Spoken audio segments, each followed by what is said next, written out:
I have some things to tell you today, even though I had some trouble putting this lesson together. I had like some 50 different ideas, but I narrowed it down to this one. This is going to be some lesson. Welcome to another Happy English podcast coming to you from New York City. And here's your English teacher, Michael. All right, thank you, John, and thanks, everyone. It's Michael here from Happy English, and I help people speak English better. And this is Happy English Podcast, episode 841. This is some lesson. Hello and welcome. Thanks for joining me for another episode of the Happy English Podcast. I'm your English teacher, Michael, and I'm so glad you're listening. Today, we're diving into a small word that does a lot of work in English. Some. You probably already use it. But did you know that some has more than one meaning? Did you know that we have 7 ways to use some? Let's break it down together. And as always, let's start simple. I think you already know that we use some when we're talking about an unspecified amount of something, like I ate some French fries, or I ran some errands this morning. I didn't say exactly how many fries I ate or which errands I ran. It's vague, and that's okay. Using some keeps it casual and flexible. But here's where it gets interesting.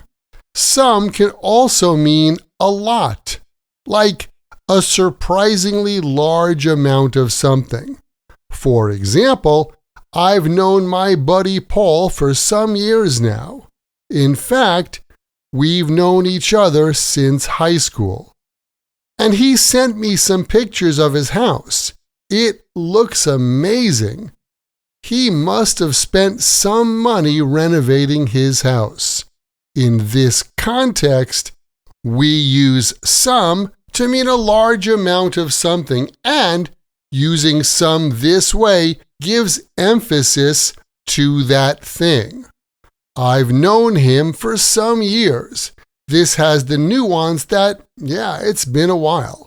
Now, I could have just said, I've known him for many years, but that's just a fact.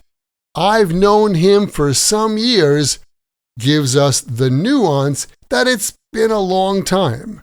So, depending on how you say it and the context, some can suggest a big amount.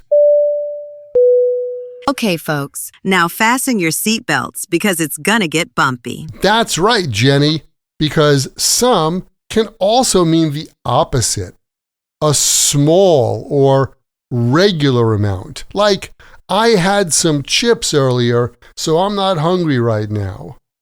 You can imagine that I didn't eat a huge amount of chips there. Oh yeah, and I think I'll stay in the office another half hour. I have some work to finish before I go home.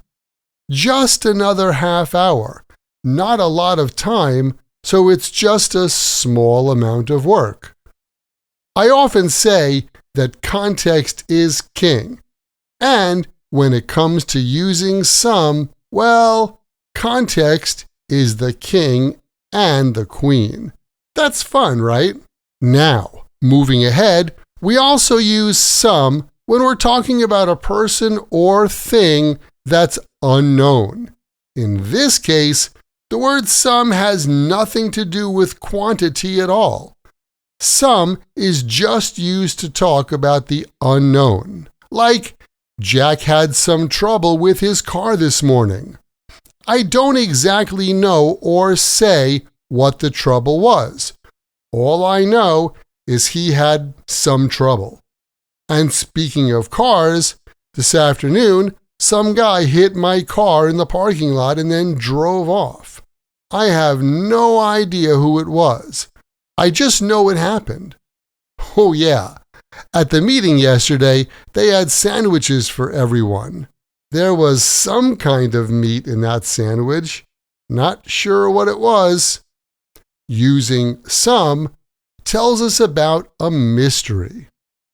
Next up, here's one of my favorite uses of some.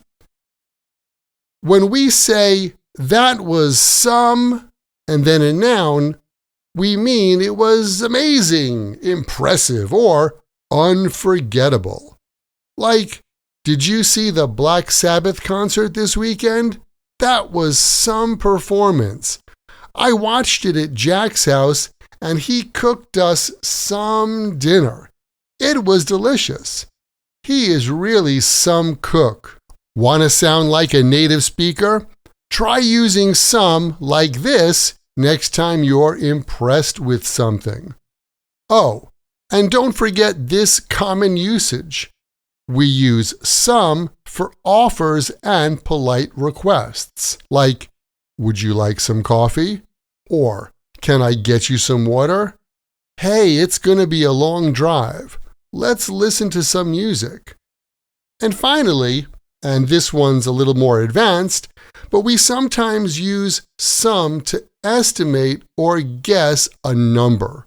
Like, the first time I saw that group in concert was some 30 years ago.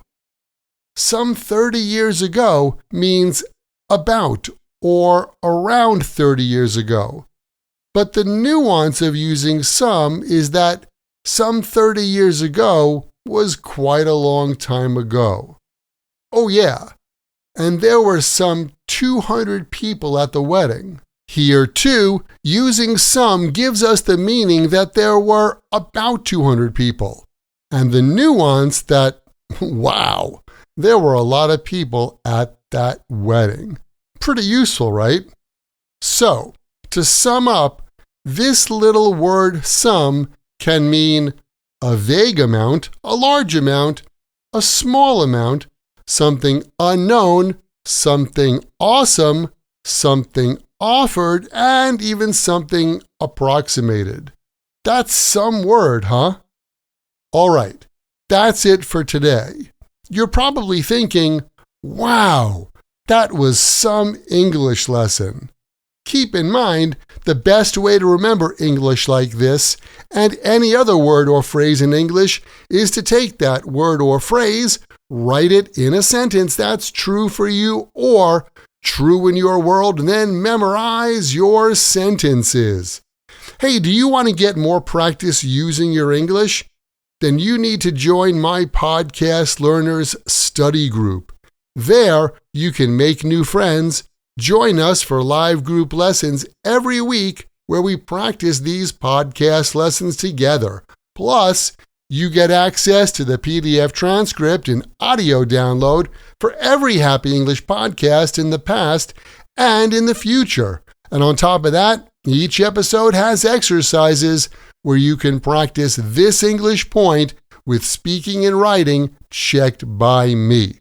To learn more, just visit myhappyenglish.com and choose podcast lesson 841. Remember, learning another language is not easy, but it's not impossible, and I'm here to help you on your journey. This podcast was brought to you by Happy English. Please visit myhappyenglish.com. Show your support for Happy English by leaving us a review. Get English, get happy, Happy English.